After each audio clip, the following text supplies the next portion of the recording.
And good morning, everyone. New York City is waking up to another painful day. Thousands of people are missing, many of them presumed dead. Still, rescue workers are doing everything they can to find survivors in the rubble of what used to be the World Trade Center. That's where Raj Ahluwalia has been standing by through the early morning hours, and he brings us our first report from the ground. Raj, describe the scene for us now. Well, I'm on West Street, Ben, and I'm looking down. A few blocks away is where the World Trade Center used to sit. Right now it's just a pile of rubble with cranes and bulldozers around that rubble working feverishly, digging, trying to find something. Survivors, they hope, but looks on the people's faces, the paramedics and the firefighters and the police that are in that scene and they're walking out, you look on their faces and it seems obvious that they really don't expect to find survivors. I just spoke a few minutes ago with someone from the Salvation Army who's been down in that area delivering water and sandwiches to the workers, and they say that there are people in contact with some people who are under the rubble with cell phones. That's the hope they have of finding survivors. That's the latest from someone I just spoke to about 5 minutes ago. There's a line of dump trucks here ready to go in the scene to take out whatever debris that they can, that is delivered by the diggers and the bulldozers. Interestingly enough, the dump trucks, that before they go in, they dump what's in their backs right now, and that is makeshift stretchers. I'm told that everybody made stretchers out of plywood. They put them in the dump truck, hoping to take them in to find survivors. They're dumping them now because they fear that they're not as many as they had are not needed. The other thing that's the latest is that there's one building that people say is still smoldering, still on fire, and there are fears that it may fall. I'm not sure which one it is. I can't really tell from here, but there are fears among the people here that that big building is unsound. Ben? All right, the CBC's Raj Ahluwalia joining us from New York this hour. It has certainly been a long night for hundreds of emergency workers. Many have been working without much thought for themselves. As the CBC's Joanna Romeliotis tells us, the conditions have been difficult and dangerous. Night fell and a quiet desperation set in. Grim rescue workers digging through mountains of rubble, battling dust so thick the task was simply overwhelming. Just people buried. You can't, it's hard. Just stuff all over. I mean, 3 feet, 5 feet high, rubble and dust, and it's hard to find anybody because it's just so much rubble. It is such a devastating scene, and the horror is sinking in. Those who witnessed the carnage up close could barely find words to describe it. What we saw when we arrived on the scene was total chaos. There was body parts on the ground, and we arrived in 2 ambulances. Our 2 ambulances are buried under something like 10, 15 feet of concrete. That's what they're telling us at the moment. I wouldn't want to see it again. Hundreds of people are involved in the relief effort here on the ground. Police officers, firefighters, the Marine, the National Guard, all working around the clock looking for any sign of life. I'm sending 5 guys down.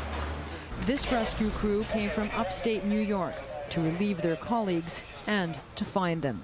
It's a very sad thing. We've got brother and sister firemen and policemen that aren't accounted for, and we're going in to try to find them.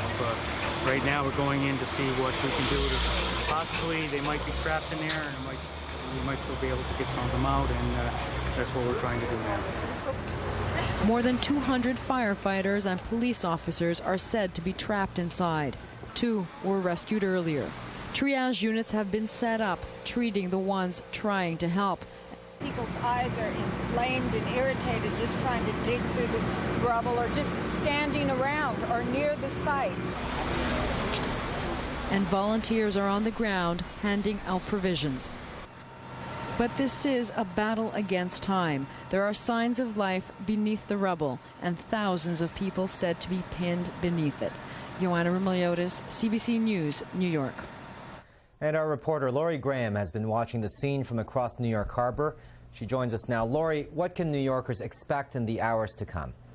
Well, Ben, it is an all-out rescue attempt, and I know that there are many reports where people are describing what the rescue workers are going through, the looks on their faces. But at this point, the mayor of New York City and every other volunteer is determined to try to save people who are buried beneath the rubble. Part of the reason that they feel that there is some hope is because of that cell phone communication.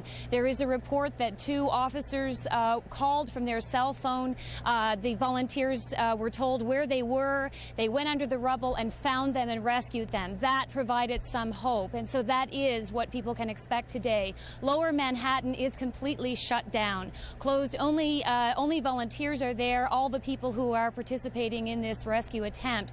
Upper Manhattan is open, but it is suggested that anybody who doesn't have to go into work, who doesn't have to go into that part of the city, it's suggested that they stay home and be with family and loved ones. At this point, the volunteers want people to stay out of the way so that they can continue to do their jobs, and they have been working tirelessly overnight. You can see from behind me the smoke billows through the sky. That is dust, and it is thick, and there's debris in the air, and people continue to work through all of that. There are just terrible stories, Ben, like the fire department, for example. Fire officials went in there immediately yesterday trying to get people out of the building, only to have the Twin Towers collapse on top of them. Now there are reports from the fire department that at least 300 of their members are missing, including some senior officials. And that doesn't speak to the people who worked in the building. There are stories of people jumping out from as high as 80 stories high, holding hands, just free falling through the air rather than staying in the building. There are reports of bodies flying through the air, blood, everything. But in the midst of all of that, the plan today is to continue to dig out. The volunteers, like construction workers who came with heavy equipment, steel workers with welding gear, and it goes on and on. 1,000 volunteers on the ground doing everything that they can to help and to try to save people. CBC's Laurie Graham joining us from across the harbor from that famous skyline, now minus the Twin Towers of the World Trade Center.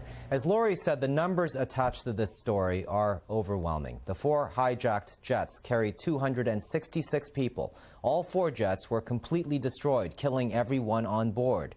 In New York City, hospitals are dealing with more than 1,100 people who survived yesterday's blast. Officials, as Laurie just pointed out, say more than 300 firefighters and 80 police officers are missing in action. No one is even guessing at a death toll except to say thousands. 40,000 people worked in the fallen towers of the World Trade Center. Meanwhile, in Washington overnight, a frantic search for survivors at the Pentagon quickly turned into a grim discovery of bodies there as well. Depending on the reports you read, it is estimated anywhere between 100 and 800 people who died when a hijacked jetliner crashed into the military complex. Officials say the Pentagon will reopen today, even though the damage to the building is extreme. While many in the U.S. intelligence community say Osama bin Laden is their prime suspect, the possible mastermind behind these terrible attacks, today a Pakistani newspaper says Osama bin Laden has issued a denial of responsibility. The sensational Urdu language newspaper Kabrain is quoting bin Laden as saying, quote, "The terrorist act is the action of some American group. I have nothing to do with it," unquote. The paper says it's getting bin Laden's comments through sources close to the Taliban. We have no independent confirmation of those quotes. The Canadian Blood Services says it's expecting a huge demand from the U.S. for blood donations. To find out the location of clinics and hours, you can call 1-888-2-DONATE. And to check on Canadians who may have been caught in the attacks, Foreign Affairs has a 24-hour emergency line. That number, 1-800-387-3124. Be advised, both numbers are extremely busy. That's a quick look at the news this morning. Now back to you, Mark. Ben, thanks very much. We, of course, are devoting our entire program this morning to the attacks on New York and Washington. We're going to get roundups from our correspondents at the scene in the United States. We're also going to hear from eyewitnesses, rescue workers, and the people here in Canada who are trying to help. And this tragedy is having a huge impact on Canada. Make no mistake about it. Hundreds of planes bound for the U.S. at the time of the attack were diverted to airports here, filling up runways and leaving cities struggling to cope with thousands of unexpected visitors. Now, Colleen this morning is at the Sackville Sports Complex just outside Halifax, where the city has been putting up some of the passengers. Set us the scene there, Colleen. Well, certainly here at Sackville Sports Stadium, Mark, they have about 300 to 400 people in makeshift cots that were given to them by the Red Cross, and certainly there are many other centers, schools, arenas, exhibition halls housing some of the 9,000 stranded passengers that had to be diverted to the Halifax International Airport. And I can tell you, last night when I was at the airport, just to see the 40 jets from all around the world queued up on the runway. And I know this scene is being played out in many other Canadian cities and places like Gander, Newfoundland, for example. 35 jets rerouted there, and they really had to make way for thousands of passengers in a very small community. But one of the people that was stranded just said to me, you make sure you say the volunteer effort from Canadians has been absolutely awesome. St. John's today, a quick look at our weather across the country. Fairly clear conditions there and about 13 to 24 degrees. Nova Scotia and in Gander, where they're very busy, 24 and sunshine. For Nova Scotia, we're looking at sunny skies and 22 degrees. Yarmouth is clear and 24. Fredericton, sunshine and 22, and fairly clear right across all three maritime provinces. Increasing cloud this morning in Montreal. Sunshine into Quebec City and about 20 degrees. 21 in Ottawa, 26 degrees in Toronto today, and Sudbury, risk of thunderstorms and 14 degrees. As we go into Timmins, we're looking at 13 degrees. Thunder Bay is mostly sunny skies. Winnipeg, sunshine and 16. Regina's cloudy, chance of showers. Saskatoon has a frost warning overnight, so it'll be a chilly morning, and then sunshine and 15. Edmonton is sunshine and 15 degrees as well. Calgary's 10, Vancouver's 19 degrees, Victoria's about 20 degrees. Whitehorse coming in with a little bit of shower activity and a daytime high of about 12 degrees or so. Yellowknife is 14 degrees. Iqaluit is about overcast skies and 6. Coming up a little bit later on, we're going to talk to John O'Brien, Emergency Measures Organization for Halifax Regional Municipality. Of course, there were no sports yesterday. Baseball canceled all of their games. Eric Lindros was busy with the rest of the Rangers training. Madison Square Garden, that of course was quickly called off, but they were safe. But one of the Canadian impact stories was the death of Garnet Ace Bailey, originally from Lloydminster, Saskatchewan. Played a lot of years with the Edmonton Oilers, and he was one of the passengers on United Airlines Flight 175, along with another Kingscope, Mark Davis, who was an American. That's a quick look at what's going on here at the Sackville Sports Stadium. Mark. Colleen, thanks so much. Well, of course, Washington also came under attack with one of the 4 hijacked planes hitting the Pentagon, the headquarters of the U.S. military. The president of the U.S. is now back in the White House, and our correspondent Henry Champ is back in base as well, joins us this morning from Washington. Good morning, Henry. Hi, Mark. Good morning. Well, what can you tell us this morning? I know that I was hearing before, lights are back on in the Oval Office. The president is back at work. How does his day begin? Where do you start this morning?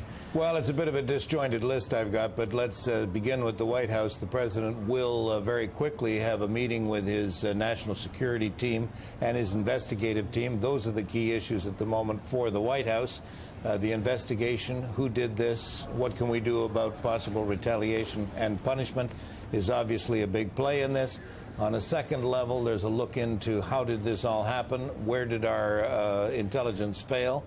There is, I should tell you also, some concern about follow-up activity, a very great concern among the security forces that the possibility of yet another wave of some horrific action taking place is very much on the minds of everyone. And to that extent, around the White House, we've got a cordon now of 5 or 6 blocks. Washington is a city under siege. The roads leading into the city, very difficult to get to the heart of the city. People very, very concerned about the possible fallout.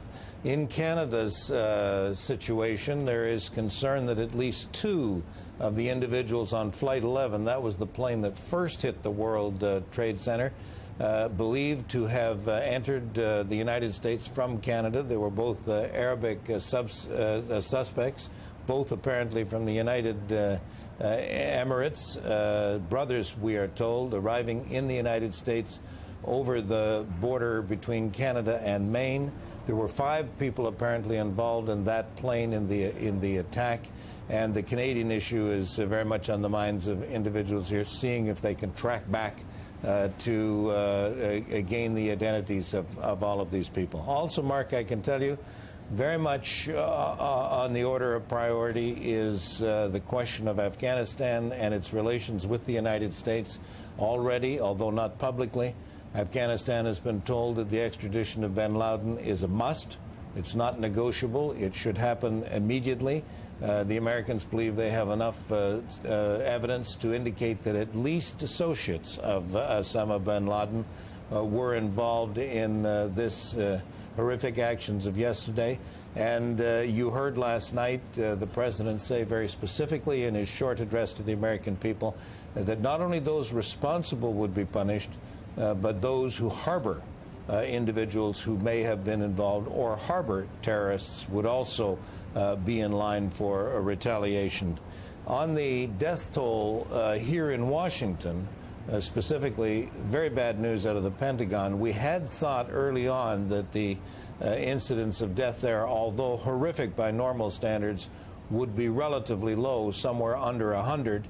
Now a cache of bodies, and I hate to put it that way, has been discovered at the Pentagon, and people talking about the possibility of the death toll being as high as 800 in that particular incident. No official word yet, but certainly the death toll in the hundreds, much higher than had originally been thought. There were some interesting comments last night, Henry, and I got the sense, especially from the Defense Secretary, that they wanted to get the Pentagon open again this morning to show that the nation has not, the business of the nation has not been entirely disrupted. So I guess we'll be watching Washington this morning to see how quickly the city can bounce back, if for no other reason, the pure symbolism of this, to show to the terrorists that the U.S. is still standing strong, in the words of U.S. President George Bush. No question about that, Mark. The Pentagon is up and running. I've been told that the journalists are allowed back into their offices in the building. The same will apply to Capitol Hill, with also journalists now back to the lawn of the White House. Now, all of this, of course, will give an impression of openness and business as usual, but the truth of the matter is that the access to those areas for the ordinary citizen, for the person without the credentials, without the security passes, will be extremely difficult. It will be difficult for anybody doing normal business to the Pentagon to even approach that building with the idea of doing it, and the same will apply to Congress and the White House. Yes, the image will be of business as usual, but the preoccupation is still security, and still a very great fear that such a well-planned, and that is the marvel of all of this, whether we like to talk about anything positive about these people who perpetrated these incidents, nonetheless, the marvel was the well-organization, well-timed, and the deep planning that went into all of this. Does this mean that there's the possibility of yet another wave? And that's very, very much in the mind, I can't stress enough, on the minds of people here today. Okay, Henry, I know you've been following this all night. We, of course, will be talking to you throughout the morning. Thanks so much. We'll be checking back in with you. You bet, Mark. Bye-bye. Now, let's head back to Manhattan, of course. This was the first scene that gripped the nation, gripped the world, in fact, as we watched yesterday, the planes crashing into the World Trade Towers. Rescue workers have been working all night, in fact, trying to find survivors in the rubble of what, until yesterday, were two of the world's tallest buildings. We go now to New York, and the CBC's Jackie Perrin, who is at the scene there. Actually, Jackie, first, to set the scene, where are you actually standing this morning? Well, I'm at the corner of 46th and 3rd Avenue on the top of a building, and you can see behind me where the Twin Towers used to be. There's still some smoke. There's this big plume of smoke and dust still out there. I guess with the morning light you can't see it too well, but it's fairly obvious to us standing here. And I think a lot of New Yorkers are just waking up, hoping perhaps that was a horrible nightmare yesterday, but I think there's a reality there. We've got a bird's eye view, of course, as you're mentioning, Jackie, of the skyline behind you. Take us down to the ground, though, and tell us what it's like down there for workaday New Yorkers. What's going on there in the city today? It's been amazing. You know, just after 6 this morning, the sun is starting to come up. Usually, the pulse of New York is getting quicker and quicker. The streets are so quiet. It's unbelievable. There are no people just walking around. It seems like the newspapers haven't even hit the streets. There's nothing in the news boxes, which is very unusual for this city. It is so quiet. Even last night at 1 o'clock in the morning, I went out. The streets were empty. And it's just like a ghost town in central Manhattan right now. But I have to tell you, yesterday, the mayor, Rudolph Giuliani, toured the site, and he went around and talked to workers and just saw the horrible devastation. And later in the day, he had a news conference, and he was talking about what had happened, and he figures at least 200 firefighters who are missing, about 78 police officers are missing, presumed dead, at least 10 paramedics are missing. And he lost two good friends, the chief and the deputy commissioner of the fire department, and his voice was shaking when he talked about this. For him and for a lot of New Yorkers, this tragedy has touched so many people, and there's just a somberness that seems to be hanging over the city this morning. We have a clip from Giuliani. Are we going to be listening to that? We had, I think, from the mayor. Do we have the clip that we can run this morning? Okay, let's listen to that news conference you were mentioning, Jackie.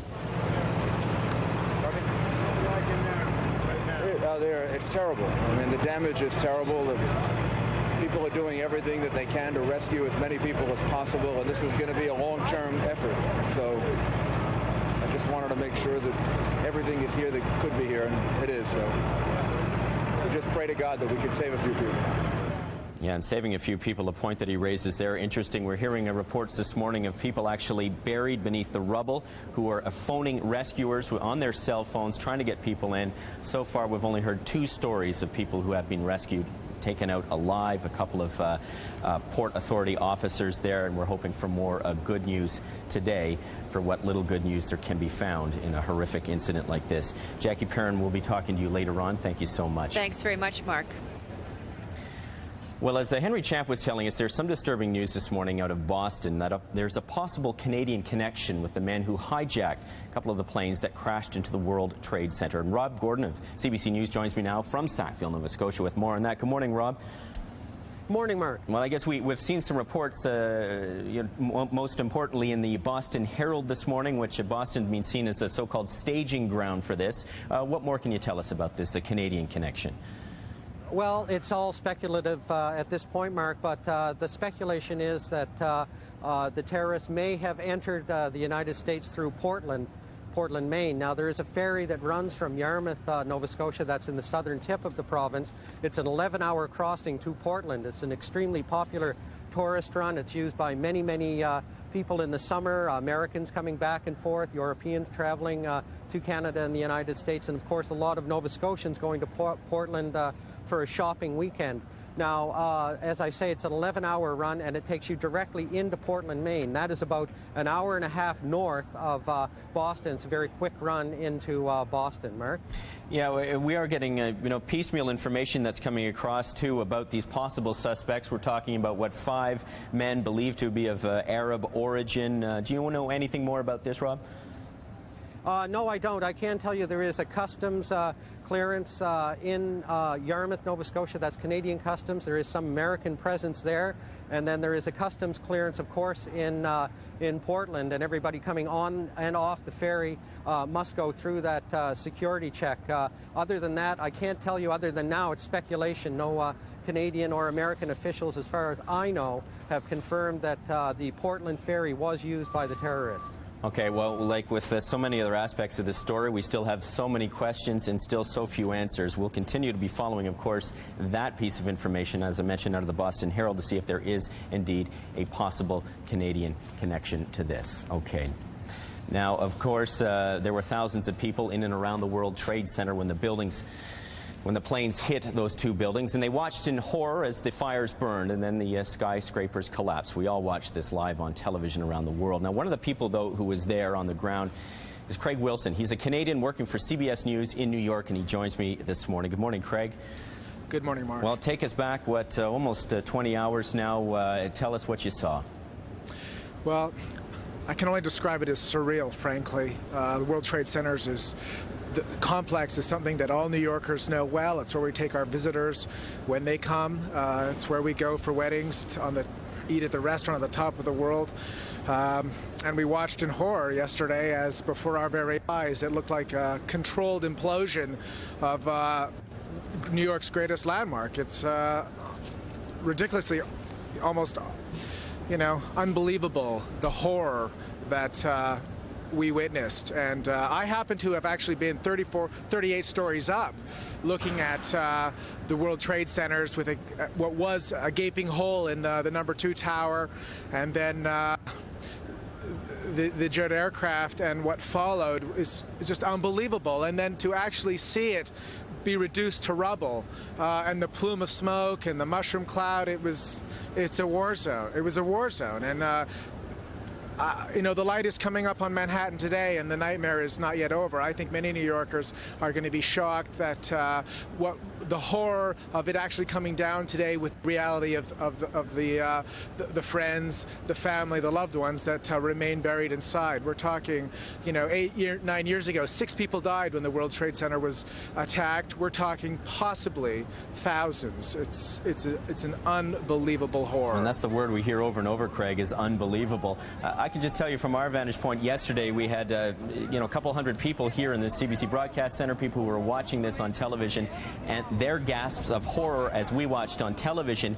Tell me, though, situate me. You were there watching this with your own eyes as people stood around you. What were you experiencing and the people around you as you watched this scene unfold? Remarkably, silence. It was, as I said, I was on the 30th floor of an office building facing the World Trade Centers. People watching in shock. They didn't know what to say. They didn't know how to react. Pure astonishment. And it's funny, you know, there's been silence ever since. This is a city that is hustling, bustling, is loud, it is quiet. But I do want to say one very important thing. You know, we hear many things about New York City, and I didn't see anyone yesterday as ambulances screamed towards the scene and people rushed away from it. I didn't see anyone hurting anyone. I saw people helping each other. And that is something that will stay with me forever. It's a good point. We have also heard that overnight from police authorities there have been no reports of looting, which often does happen in instances like this when there's tragedy, that some of the lowest life actually move in to take advantage of that. No reports of that in New York City this morning. Craig Wilson, actually, just one last thing, if I could get from you, is that so many people are saying, you know, their lives have been changed, the world has been changed, it'll never be the same. Speaking from a vantage point of someone in New York, how will this change New York? How will this change New York? I think not only will how it change New York, I think the broader question is how it's going to change the United States. This may awake what has been until now a sleeping giant. You know, I don't know how, you know, this is a democracy. We have, like we do in Canada, open borders. It's going to be very difficult to gauge immediately how this is going to change the United States, but there is no question this is a nation that I think that will have a damaged psyche. But I do see a resiliency in, you know, unlike Oklahoma City, which we all saw and covered, where there today is a monument to a building that once stood. I've heard neighbors and coworkers at work all night that saw video of the building coming down, witnessed it coming down like I did. They're not talking about a memorial. They're talking about rebuilding what was to set a symbol of the resiliency of not only this city, but this nation. And that's what I'm hearing. And I think, frankly, that is probably a good way to begin what is day 2 of this nightmare. Craig Wilson, thank you so much for your time this morning. Thank you, Mark. Now for a look at how the financial sector is responding to this tragedy. Let's check in with Harry now. Thanks, Mark. It may seem callous to talk about business, industry, and finance at a time like this, but of course the chaos that we saw in New York yesterday was directed in a manner to take lives, but also to create maximum chaos, not just in the American financial sector, but globally, it would appear. Financial markets all across the world yesterday reacted with horror and plummeted in the initial aftermath of the incidents in New York and Washington. This morning, things seem to have stabilized somewhat, but there is still considerable fear and concern about how the U.S. is going to respond and what other events may lie in the future. We had the markets in Europe this morning continuing their downward trend in the early hours, but then turning around, beginning to climb. The CAC 40 in Paris, the DAX in Frankfurt, both up now anywhere from 0.5 to 1/3%. The FTSE in London also climbing. Now, some of this has to do with the enormous effort being made by central banks and financial authorities in countries around the world to restore a sense of calm as much as can be expected to the markets. And we have had central banks in the United States, the Federal Reserve, the European Central Bank, the Japanese Central Bank, all communicating since virtually moments after the devastating events that we saw in New York yesterday, coordinating by phone. Alan Greenspan is still, we are told, in Switzerland, where he is speaking with his colleagues around the world. The markets initially responded with a flight to gold and to crude oil, safe havens as people scrambled out of equities to find a place to basically last out these events. The U.S. dollar plunged, but then began to stabilize again this morning against the yen, the euro, and the pound. At this point, it's unclear how long that is going to last. As I said, the big concern right now is how will the U.S. respond and what will the subsequent events be. The kinds of stocks that we saw gutted yesterday, airline stocks, insurance companies, those areas of industry that were directly affected by the events yesterday. And of course, nothing can underestimate the loss of life in New York in the many financial institutions that found their home in the World Trade Center, Merrill Lynch, Morgan Stanley, Lehman Brothers. That's it, Mark. Okay, Harry, thanks very much. Now we're going to go live to a briefing at St. Joseph's Hospital in New York City. This is one of the hospitals that's been handling, of course, many of the injured. Let's get a news briefing from there. From the wreckage, they will most likely be brought here. I'm going to ask Dr. Westphal to talk to you a bit about our paramedics and the work that they did, our ambulances, and the work that's happened in the trauma center, and then we'll take questions. Thank you, Mark. Dr. Westphal, Associate Director of the Department of Emergency Medicine. Mr. Ackerman has mentioned the number of patients that we've had, the conditions, and the 4 deaths in Manhattan here. Our paramedics have had about 7 crews since 8 a.m. yesterday morning that have assisted Fidney EMS in obviously this massive undertaking of responding to critical trauma emergencies downtown. All of our crews have been able to participate and treat patients and move patients, and fortunately have not been injured or been critically injured themselves.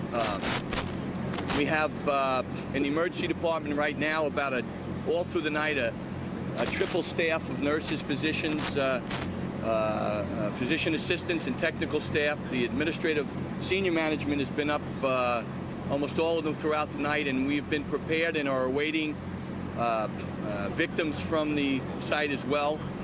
We are, as I think Mayor Giuliani has said over and over, we are very hopeful, we are prepared, and we are expecting to work very hard to resuscitate victims as they're brought here and brought to other hospitals. I know that through the night I've been told by OEM and Fidney that other major hospitals in Manhattan have been similar to ourselves, and we've really decompressed the emergency department, so we're prepared for major injuries, major trauma, as we have had throughout the day. I'd like to note a couple of important things. We want to first thank all New Yorkers and people from literally throughout the world who came to the hospital yesterday to volunteer their services. Doctors, nurses, just people off the street. We had over 800 people in line at one point in time to give blood. The mayor's office was kind enough to provide buses so we could bring them to other sites to donate that blood. Today, we are still in need of blood. All of New York is in need of blood donations. You should go to the New York Blood Center or the Red Cross, and we will provide those addresses to you. We can't stress enough the thanks to all of the volunteers, our neighborhood residents here in Greenwich Village. Behind my left, there are still tables set up where neighborhood residents are making sandwiches, bringing food.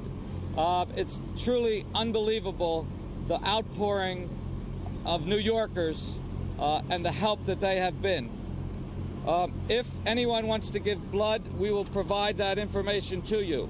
We've also received an inordinate amount of clothing through the night. We are very grateful for that, but we are really not in any need of any more of that right now. So we would just like to thank folks for that.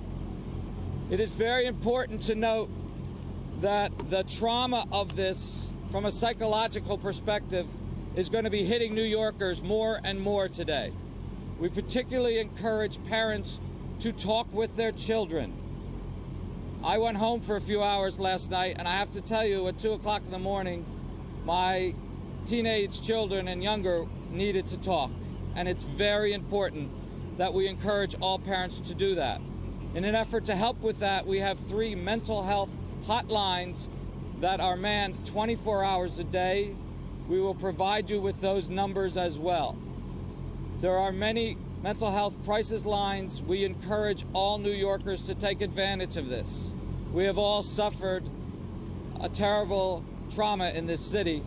We need to understand it and our feelings and to talk about it. So we encourage New Yorkers to take advantage of these. We have facilities in Westchester, Manhattan, and Staten Island that are manned 24 hours a day for this. We can take questions.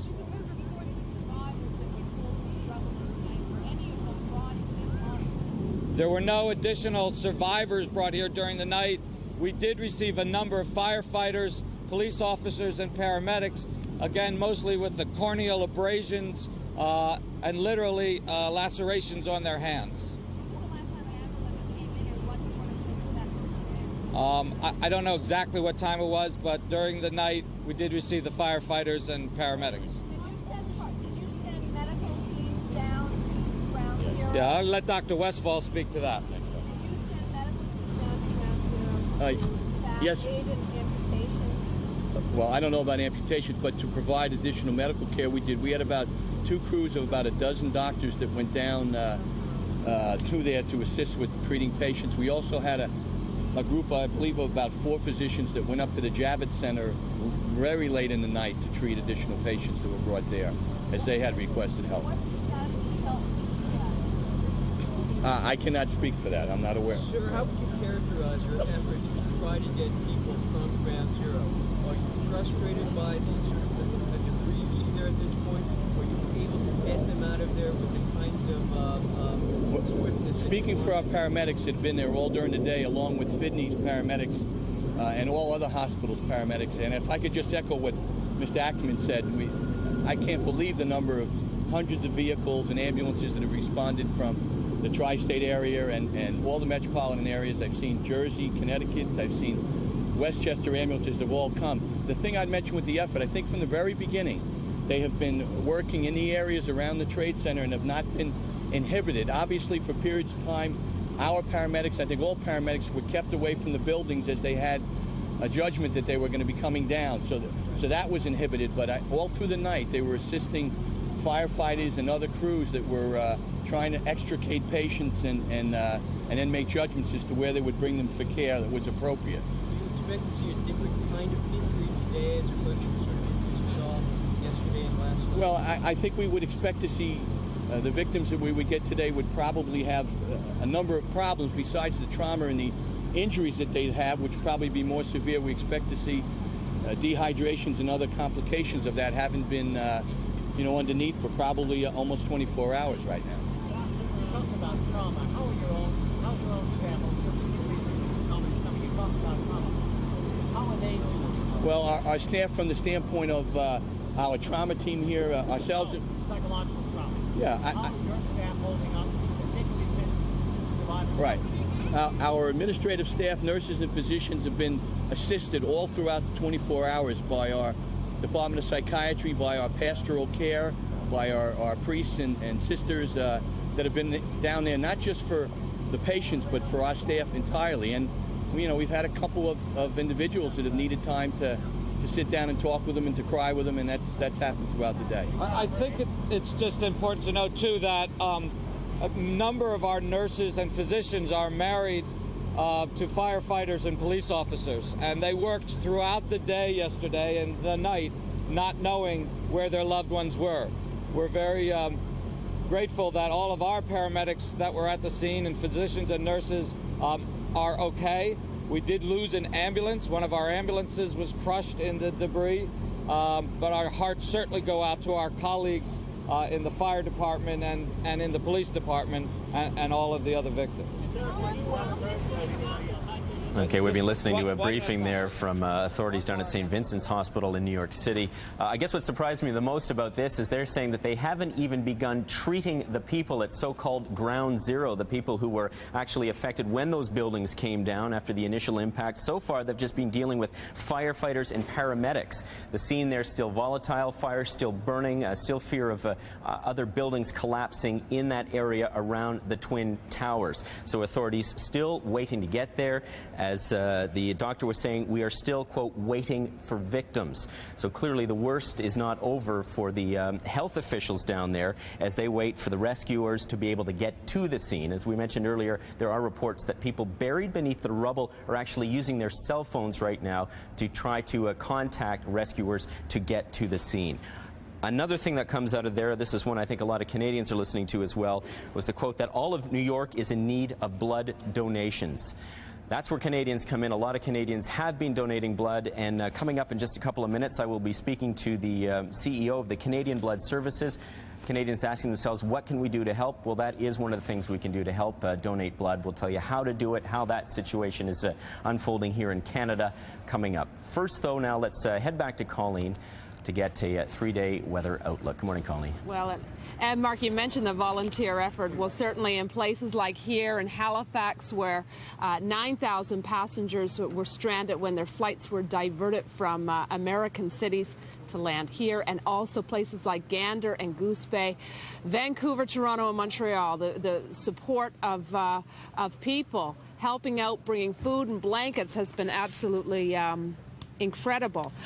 Quick look at our three-day weather. Sunshine on the way for St. Johnson, 24 degrees. Clear into tomorrow as well, and rain coming on Friday.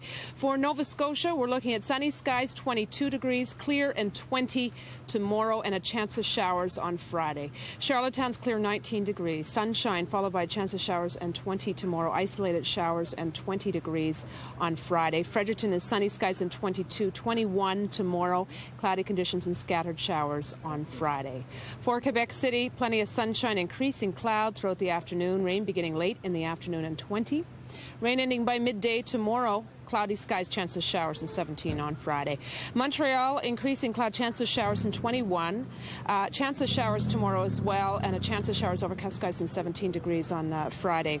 For Ottawa, we're looking at chance of showers and thunderstorms, and 21 degrees, 20 degrees tomorrow, and 18 degrees for Friday.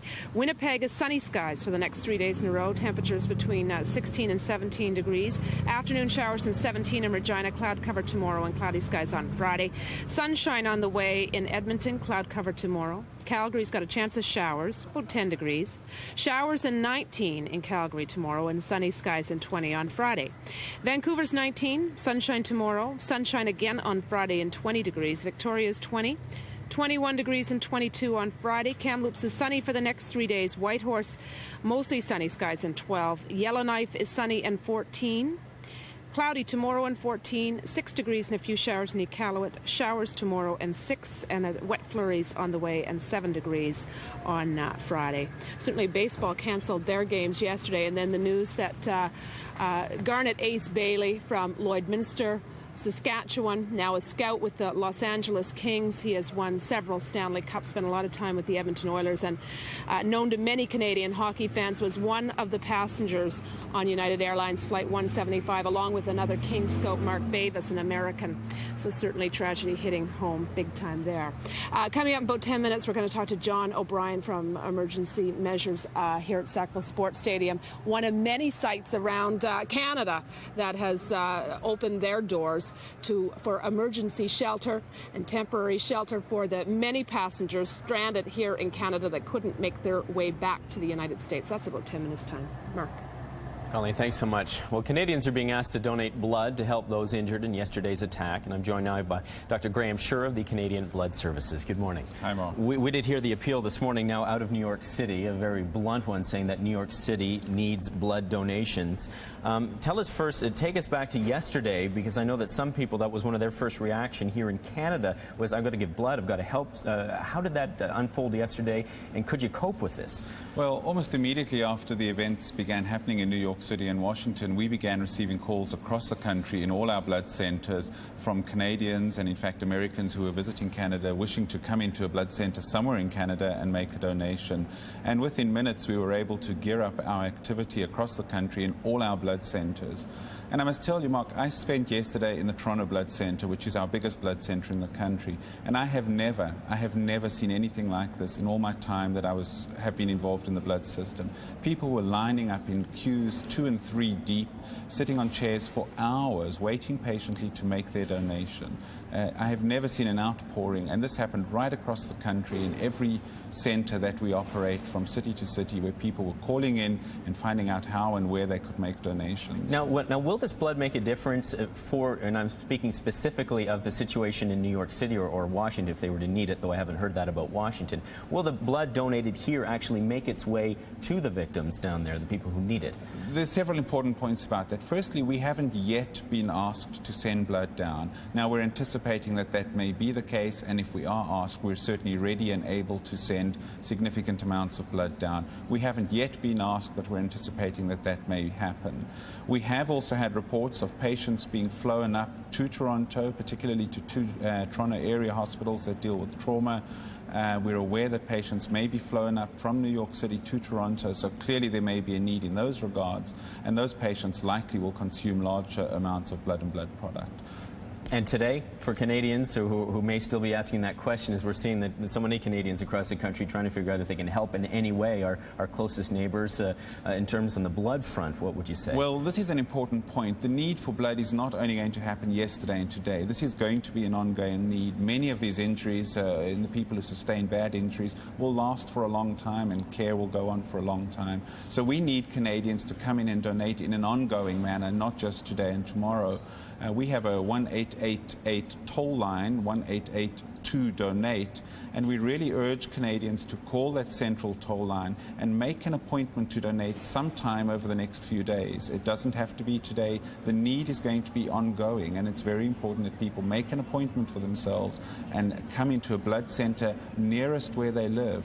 The other impact that it's had on us, because of the shutdown of the Canadian airports, we can't move blood from one side of the country by air as we traditionally do. So we're asking Canadians to donate at a blood centre near them so that we can meet the local need for Canadian patients that doesn't stop from day to day. No, that's a good point here. Some of the other, ripple effect of this entire incident. Exactly. Do you have any sense of just how much blood you collected yesterday? We don't have all the numbers in just yet, but it was literally hundreds more than we would collect on any given day, and that was just in one blood centre that I was observing. So from coast to coast, I'm sure it's very large numbers. We'll know those numbers as the units begin getting tested and manufactured today and tomorrow. Okay, well, that's good. Now, you did mention the number. We will put that board up again. As we mentioned, if you can help by donating blood, you can find out where to go by calling the number 188. There it is, to donate. 188, that is 236-6283. Doctor, thank you so much for coming in Thank you very much. Now, let's head back upstairs, check in with Harry. Good morning, Harry. Good morning, Mark. Thanks very much. A grim morning for many Canadians this morning who had family and friends in New York during the events yesterday. I just want to tell you that Thomson Financial, which is a division of the Thomson Corporation based here in Toronto, of course, has over 2,000 employees in Lower Manhattan. They've sent a notice out that as of 4 a.m. Eastern Standard Time, the majority of their employees were confirmed safe. They did have some employees, as I understand it, in the World Trade Center. They are trying to account for their remaining employees. They say they've set up a hotline, a 1-800 number, 545-3540, for employee information for employees of the Thomson Corporation and Thomson Financial, with about 2,000 employees in New York. Other companies that we know of so far that had some employees in and around the World Trade Center: TD Waterhouse, Scotia Capital, both with, we understand, a handful of employees in and near those buildings. The market reaction this morning, as you can imagine, folks, the U.S. markets will be closed for the day today.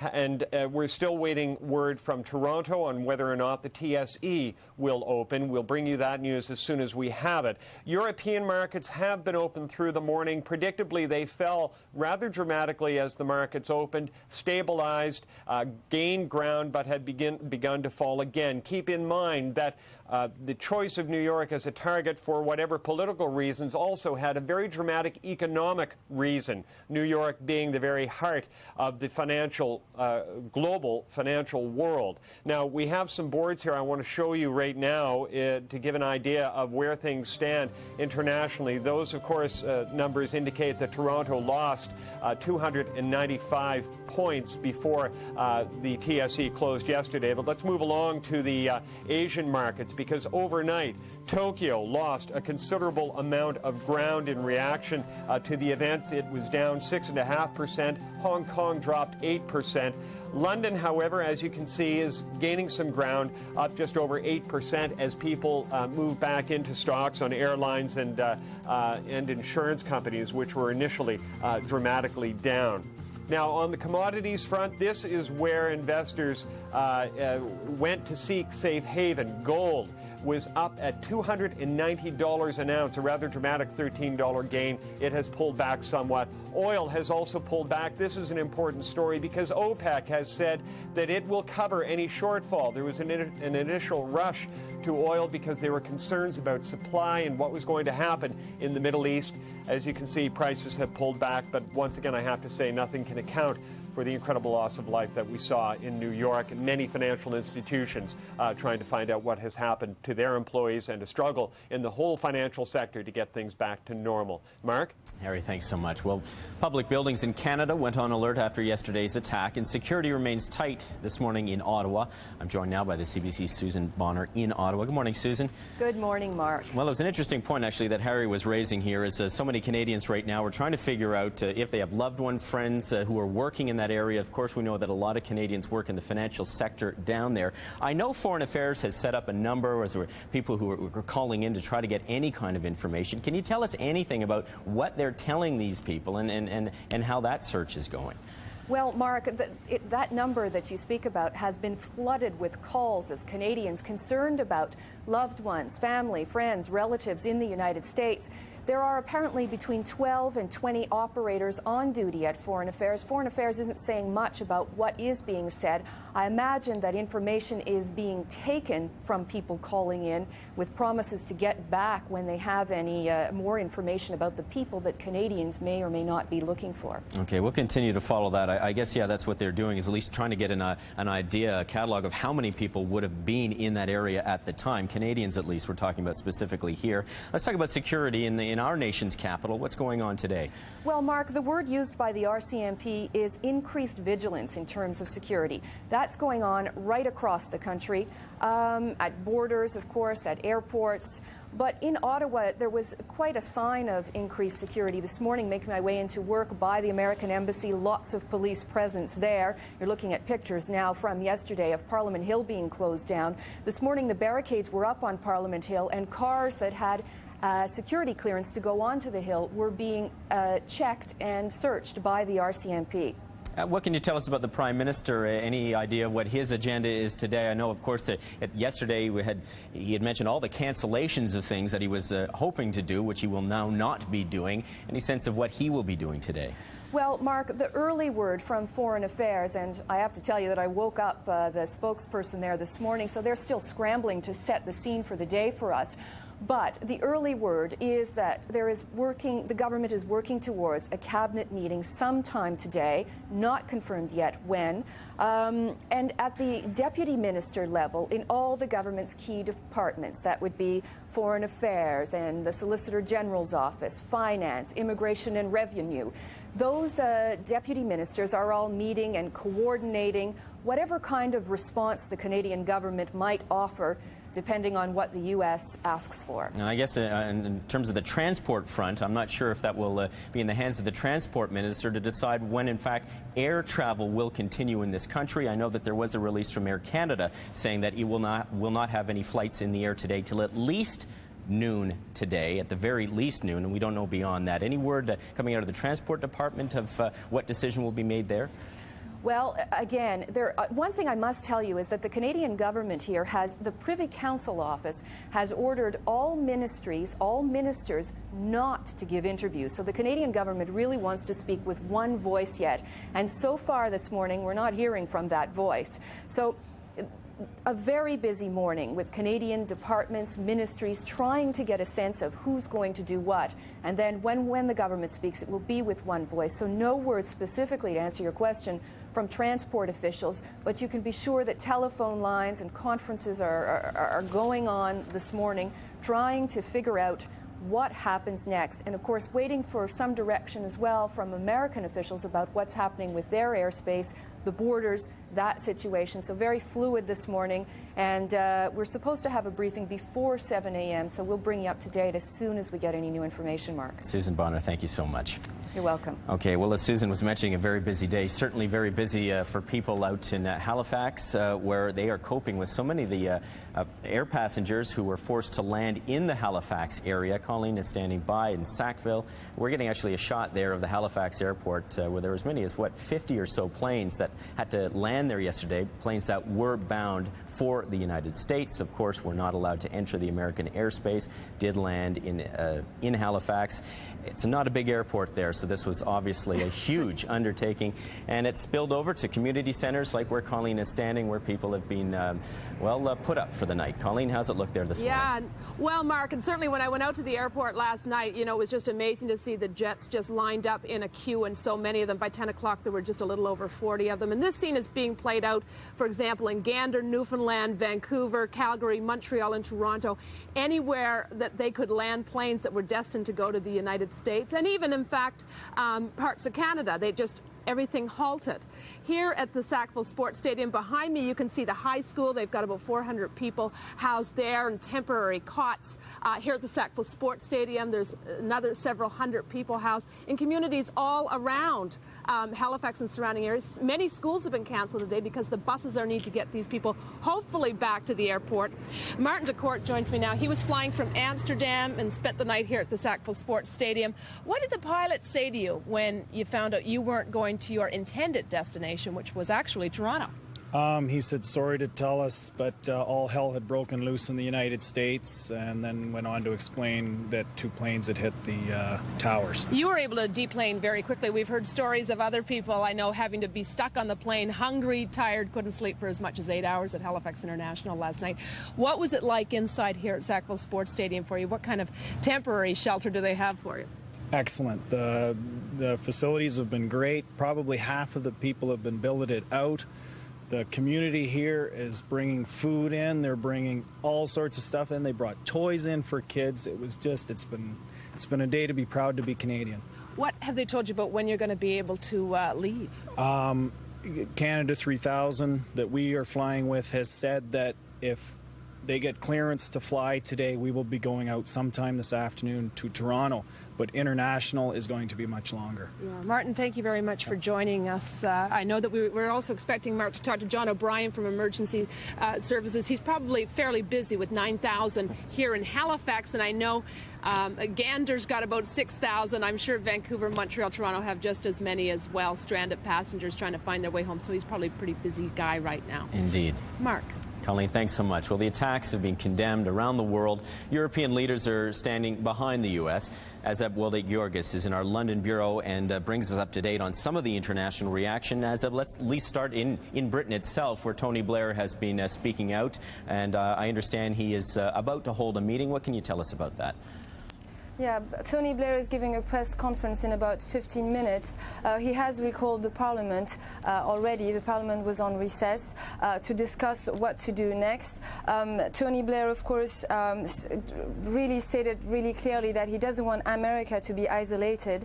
This morning, the Foreign Secretary Jack Straw gave also a press conference before leaving to Brussels, and he basically said on a radio interview that we share intelligence with the United States, but by definition information intelligence has to remain secret, so he didn't want to point the finger at anybody. But right now they made it clear that they're supporting the United States in all this catastrophe. Do you have a sense of reaction that's coming from other European countries there? I guess typically, we have seen Tony Blair working closely with the United States, but how about some of the other countries, perhaps Germany or France? What kind of reaction are we getting out of there today? Well, pretty much disbelief and shock. They're all going to meet, and nobody wanted to make any speculation on who's done this. Maybe what I can tell you, Mark, is the fear here, the main concern here is that this is not over yet. People are feeling that, maybe there's going to be another attack. What's going to happen next? And if Europe is going to be the target. So that's mainly the fear that we're hearing from all over Europe right now. But they're going to be meeting in Brussels in less than 2 hours and discuss what to do next. Yeah, we have heard of, I know at least in one incident in Germany, there was a mass evacuation there after a bomb threat had been called in, and I imagine that many European countries now on high alert. Clearly that they're in lockstep with the United States, but I guess the question is, what more can they do than offer their moral support right now?